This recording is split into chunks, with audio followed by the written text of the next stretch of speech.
Mr. Miller, welcome back. Members of the Brad Caucus, meetings of the Brad Caucus have not been interesting since your departure. We're going to focus on two bills. Pierce and I have the bill to provide a temporary safe harbor from the integrated disclosure requirements, and of course there's the NCUA Budget Transparency Act that I'd like to focus on first. Simple bill, says the budget will be transparent, people have a right to comment on it. Can anybody think of a reason that's a bad idea? Not here. What? I said not here. Not here. Any response?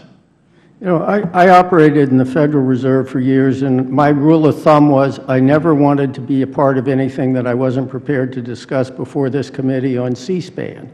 So I don't see why discussing it in a hearing to the public should be a problem. Gotcha. Let's move on to the bill on the TRID form. A cruise ship is a very complicated piece of machinery, and if I buy a cruise ship, I want it delivered on time, I want it to depart on time, I don't want any delays.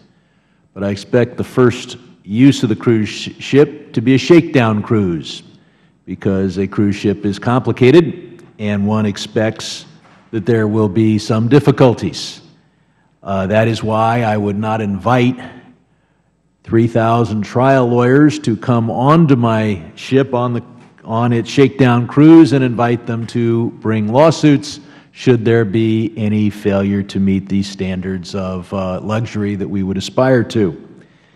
It occurs to me that a 1,888-page regulation might be as complicated as a cruise ship, and that perhaps we ought to take on a shakedown cruise, not delay it, but say that if people comply in good faith, do their best job to comply, that they shouldn't face the lawsuits or the harsh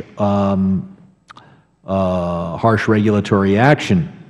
There has been a letter issued that has a sentence that doesn't help me sleep at night. We've got a bill that would, but I'm concerned on the lawsuit side. Mr. Sharp, can you imagine a mortgage lender or escrow or title company screwing up and getting a lawsuit because things didn't go smoothly in August and September? Yeah, absolutely. I can certainly imagine that. And Congressman, I feel like a 5-month accommodation is a pretty reasonable thing to ask for, given the complexity that you've just described. It's only 1,888 pages. And I'll ask any witness here, are there folks in the industry that are backing away from opening files or opening as many files as they might otherwise do so in August and September because they're concerned about whether they'll be in full compliance with these rules? I've read that that's what people are predicting will happen, that there will be a period where it will be harder for consumers to get loans. What I've heard is that the biggest organizations might still be in the market, but some of the smaller organizations will back away. That's not good for consumers. Can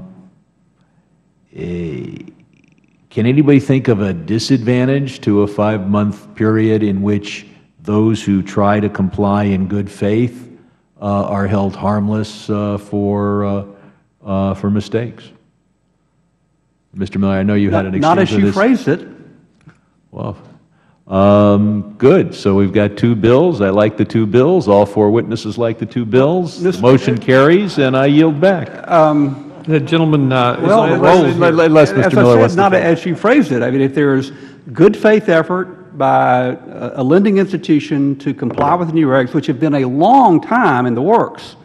Elizabeth Warren testified before this committee, I think probably in 2011, maybe even the fall of 2010, when she was a newly acting director, And that was the first thing she was working on, was trying to develop a uniform or a unified RESPA, TILA compliance. I thank the gentleman. If I can just comment, just because Elizabeth Warren is here testifying about a proposal doesn't mean a small or medium-sized bank was working on figuring out how to comply with the as-of-yet-not-written bill in 2011. They're just starting to focus now. I yield back.